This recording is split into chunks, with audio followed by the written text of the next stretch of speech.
어떻게 하나님 앞에 선하게 흡수소화시키는 Heavenly children bow. Vous avez 300 personnes ou 1000 personnes pour certaines sectes qui vont vous dire « Oui, donne 20 000 francs là, parce que le salut, il est là.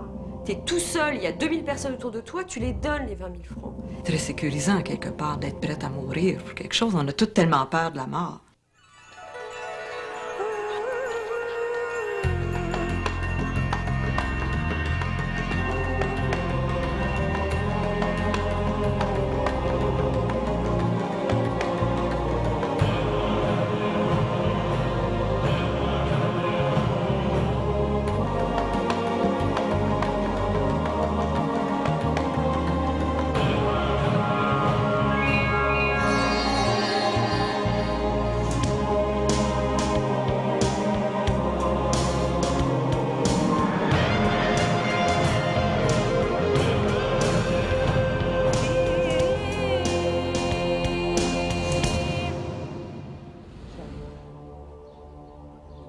En 1954, le Coréen Sun Myung-moon fonde officiellement l'Église de l'Unification. Plus connue sous le nom de la secte Moon, elle s'installe dès le début des années 70 aux États-Unis et en Europe. Elle devient rapidement le symbole des sectes dangereuses et déclenche la colère des justes, les parents. Pourtant, 20 ans plus tard, l'Église de l'Unification, secte ou nouveau mouvement religieux, a toujours pignon sur rue et fait partie du paysage religieux contemporain.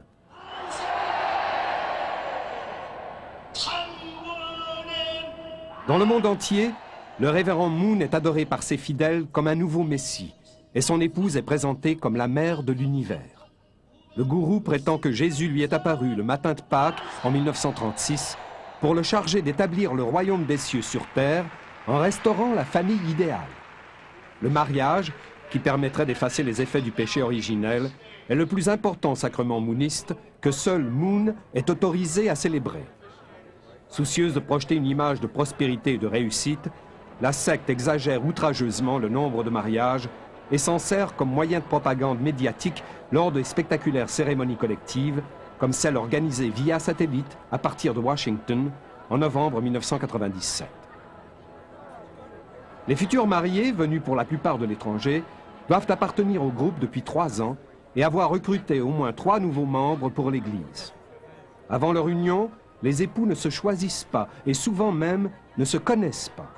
C'est à partir de photos fournies par les adeptes que Moon lui-même forme les couples.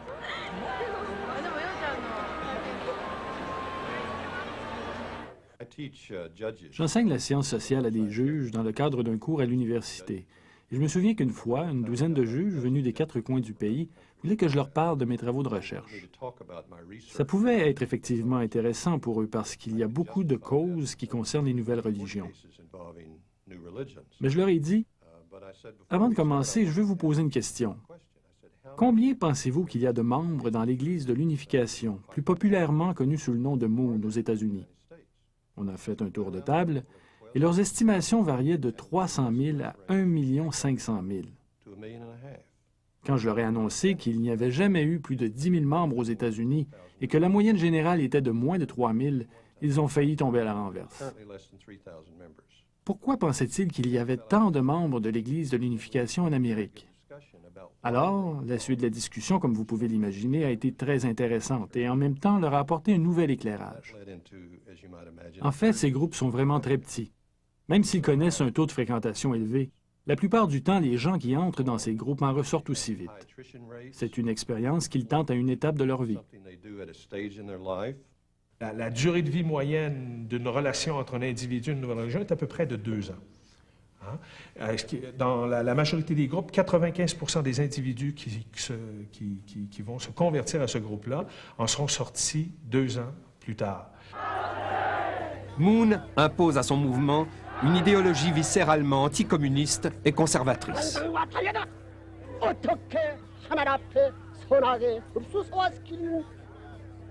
L'Église de l'Unification, qui a mis sur pied de nombreuses organisations de propagande, masque ses objectifs derrière des activités culturelles, scientifiques et œcuméniques.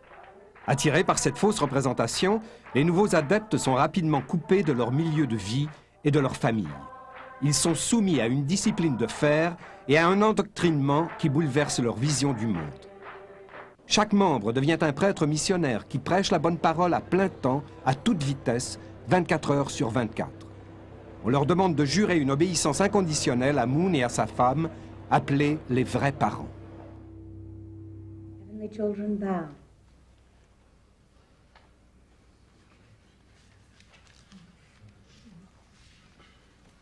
Heavenly children bow.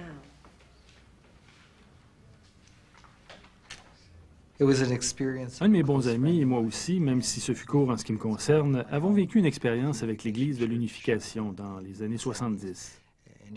Alors, ce qui s'est passé, c'est que mon ami est parti en Californie pour des vacances.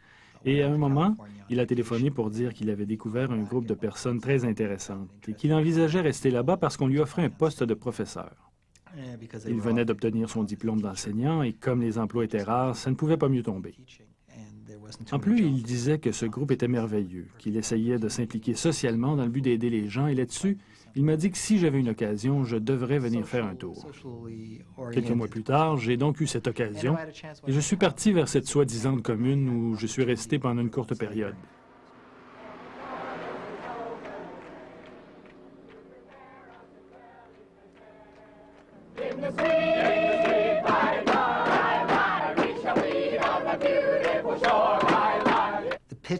Alors, ce qu'il m'avait décrit à l'époque, et c'est pourquoi c'était si attirant, c'est que ça ressemblait beaucoup à l'ambiance des communes de la fin des années 60, début 70, c'est-à-dire beaucoup de liberté, de plaisir, beaucoup de femmes, etc. Alors, forcément, ça semblait fantastique, surtout pour moi qui m'en allais en vacances. Bref, pour résumer, je suis resté là-bas pendant 2 semaines et demie, alors que je n'avais que 10 jours de congé. À aucun moment pendant tout le temps de mon séjour parmi eux, qui s'est prolongé par étapes parce que mon ami y était, donc, à aucun moment, il n'a été fait mention qu'il pouvait s'agir là de l'Église de l'Unification. Mais au bout de 2 semaines et demie, quand ils m'ont demandé de me commettre par un engagement de 3 mois, alors là, je leur ai dit qu'avant de faire ça, croyant toujours qu'il s'agissait d'un projet de soins communautaires, il fallait que je retourne à Montréal pour régler mes affaires. So when do we see you? Soon, Ma, soon. How soon is soon? Maybe in 3-4 weeks, okay? I've been running all over the place, setting up this special school for disturbed kids.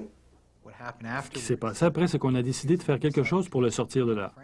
On est d'abord parti à 3 en Californie pour rencontrer mon ami et parler avec lui. Mais ça a été presque impossible de le voir. On est revenu à Montréal et à ce moment-là, la situation était telle qu'avec sa famille et les amis, on a décidé de le kidnapper.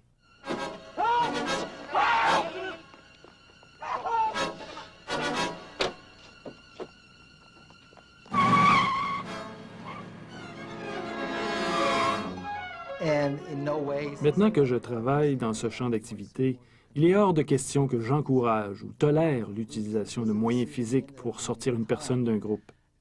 Si nous l'avons fait à l'époque, je dirais avec le recul que c'est probablement par manque d'information ou de l'impossibilité d'en parler à quelqu'un de complètement neutre et qu'à cause de ce que nous vivions, on n'avait pas d'autre choix que d'agir ainsi à ce moment-là.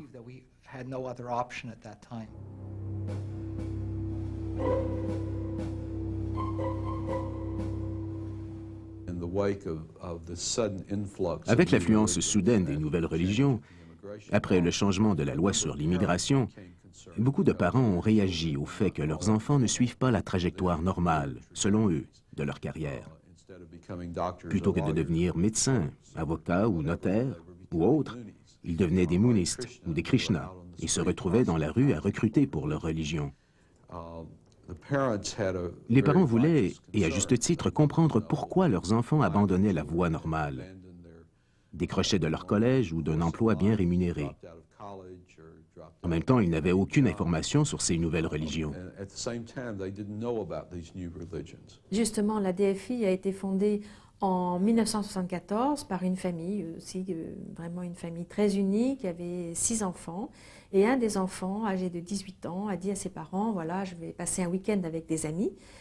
Il est parti en vélomoteur et malheureusement, à la fin du week-end, ce jeune n'est pas rentré. Donc les parents ont été très anxieux.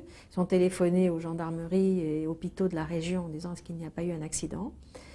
Pas du tout, aucune information. Et puis en milieu de semaine, ils reçoivent un coup de téléphone et ils reconnaissent la voix de leur fils au bout du fil. et ils entendent 4 lettres, A, U, C, M, et le téléphone a raccroché tout de suite. Visiblement, ils ont senti qu'il y avait quelqu'un derrière qui empêchait ce jeune de s'exprimer.